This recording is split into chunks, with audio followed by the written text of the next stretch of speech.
Kebaikan Tuhan harus menghasilkan duka cita ilahi yang menuntun orang pada pertobatan. 2 Korintus 7 ayat 9-10.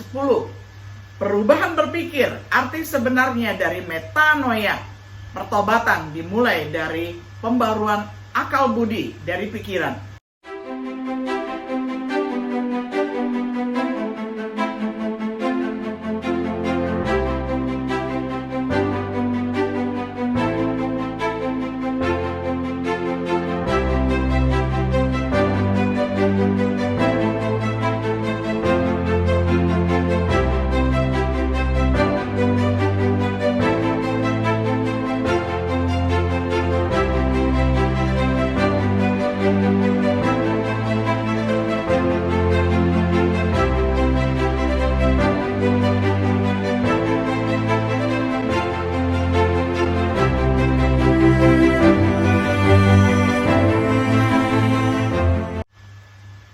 Shalom sahabat Biblika yang dikasihi oleh Tuhan.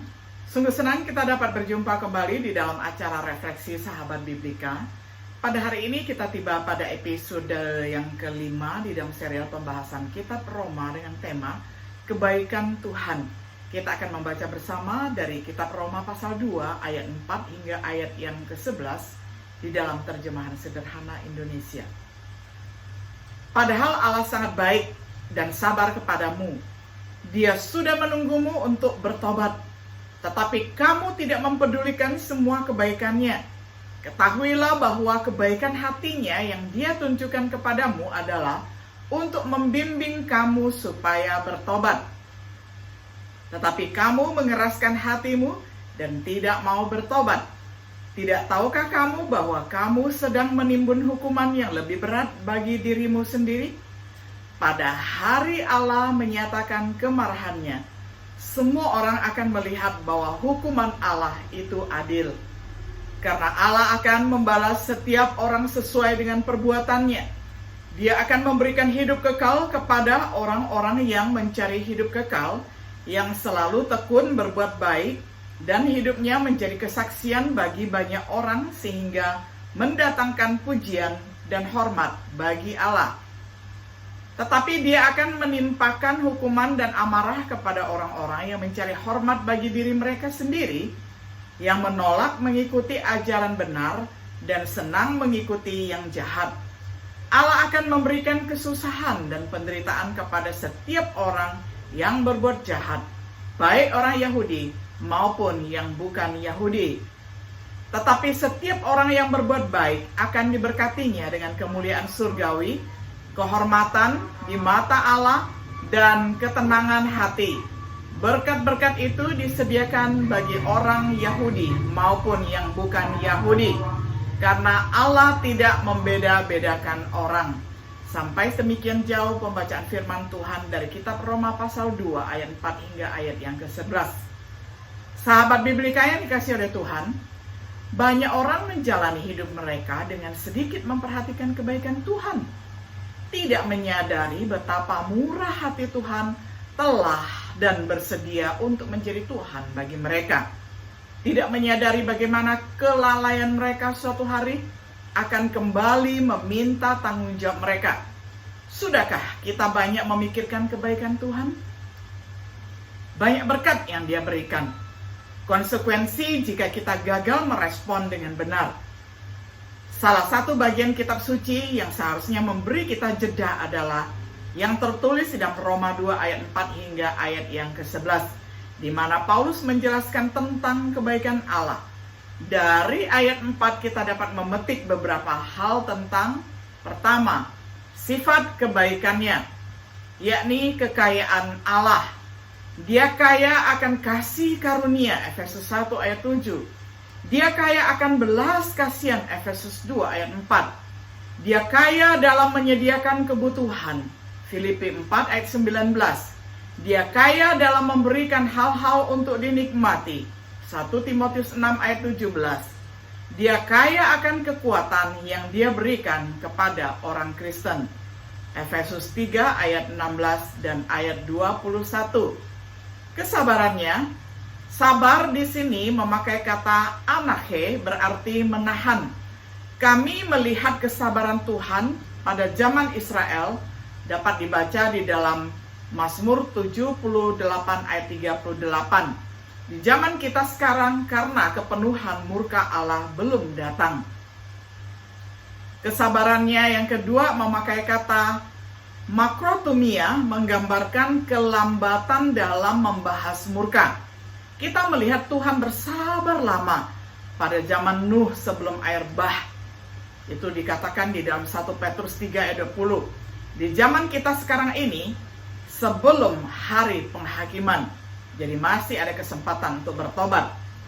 Pemazmur merangkum dengan baik sifat kebaikan Tuhan. Tetapi Engkau ya Tuhan, adalah Tuhan yang penuh belas kasih dan pengasih, panjang sabar dan berlimpah belas kasihan dan kebenaran. Mazmur 86 ayat 15. Pada saat kita kembali ke teks kita di Roma, kita diberitahu tentang hal yang kedua, tujuan kebaikannya. Harus membawa jiwa untuk bertobat. Kebaikan Tuhan dimaksudkan untuk membuat manusia bertobat, Roma 2 ayat 4. Berdasarkan uraian Paulus tentang pertobatan di tempat lain atau di nats lain, kebaikan Tuhan harus menghasilkan duka cita ilahi yang menuntun orang pada pertobatan. 2 Korintus 7 ayat 9-10. Perubahan berpikir, arti sebenarnya dari metanoia. Pertobatan dimulai dari pembaruan akal budi, dari pikiran. Kemudian akan membawa seluruh raga, seluruh keberadaan manusia berbalik dari dosa kepada Allah sebagai bukti pertobatan. 2 Korintus 7 ayat 10-11. Harus memimpin orang untuk melakukan apa yang baik.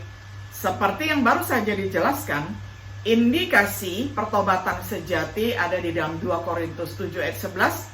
Seperti yang kemudian dijelaskan di dalam teks kita, itu harus mengarah pada perbuatan baik dengan kesabaran yang terus-menerus. Roma 2 ayat 7a, di mana Tuhan panjang sabar, makrotumia sebelumnya. Kita harus berbuat baik dengan sabar ataupun hupomone, yakni di zaman sekarang ini juga. Kalau tadi itu adalah past tense, kalau yang sekarang ini adalah yang present. Menurut Lukas 8 ayat 15, kita mencari kemuliaan, kehormatan, keabadian. Roma 2 ayat 7b. Kemuliaan dan kehormatan yang akan datang pada saat penyataan Yesus Kristus. Keabadian atau ketidakrusakan ataupun ketidakkorupan yang akan diberikan pada saat yang sama dapat dibaca di dalam 1 Korintus 15 ayat 51-54. Demikianlah kehidupan kekal akan diberikan kepada mereka yang dimotivasi dengan baik oleh kebaikan Allah untuk bertobat dan berbuat baik. Tetapi bagaimana dengan mereka yang menafikan kekayaan kebaikan Tuhan? Hal yang ketiga kita perhatikan penolakan kebaikannya. Indikasinya adalah hati yang keras.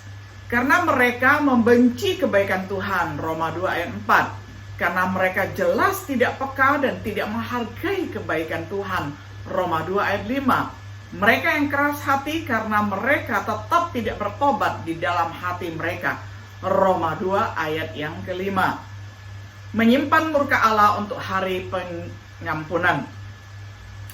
Murka, penghakiman Allah yang benar akan terjadi di kemudian hari. Hari murka yang melibatkan kemarahan, kesengsaraan, dan penderitaan itu akan tiba nanti di masa eskatologi. Roma 2 ayat 8-9a. Deskripsi yang jelas tentang yang ditemukan dalam surat Paulus. Dia juga akan memberikan rasa lega kepada kita semua yang saat ini menderita. Semuanya itu akan terjadi pada waktu Tuhan Yesus datang kembali dari surga dan menampakkan dirinya kepada seluruh penduduk dunia ini, diiringi para malaikatnya dengan kuasa yang hebat.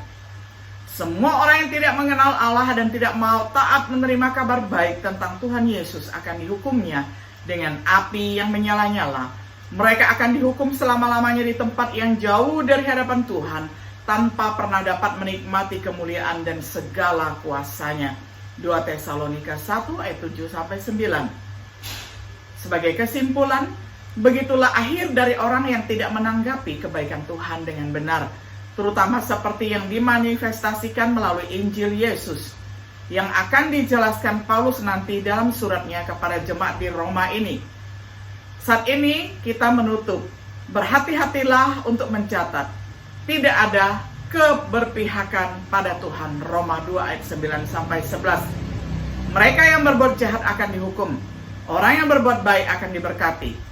Sudahkah Anda mengizinkan kebaikan Tuhan menuntun Anda pada pertobatan, khususnya pertobatan yang diminta di dalam pemberitaan Injil? Semoga, saya doakan kiranya kita semua melakukannya. Sahabat Biblika yang dikasihi oleh Tuhan, biarlah kita boleh mengenang kebaikan Tuhan, boleh mengingat setiap kebaikan Tuhan, dan boleh merespon, menyambut setiap kebaikan Tuhan di dalam kehidupan kita. Tuhan Yesus menyertai dan memberkati kita semuanya. Shalom.